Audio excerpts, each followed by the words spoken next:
On voit encore les traits produits par l'outil.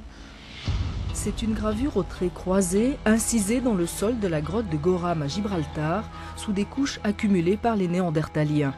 Après des analyses au microscope et des reproductions en 3D, les chercheurs ont réalisé expérimentalement la même gravure. Il leur a fallu 200 à 300 passages d'un outil très dur.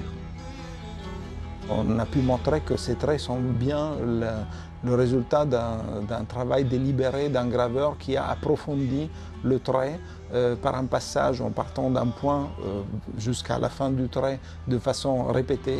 Une découverte de plus qui vient rendre justice à l'homme de Néandertal, plus évolué que supposé.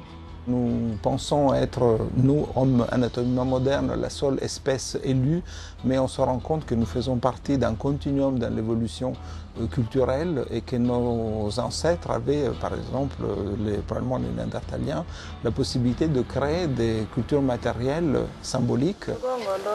Une partie de l'année, Francesco De Rico est sur les terrains de fouilles, mais aussi auprès d'ethnies comme les San, qui ont conservé des savoirs anciens. Le chercheur veut comprendre comment nos ancêtres ont fait face, par exemple, au changement climatique.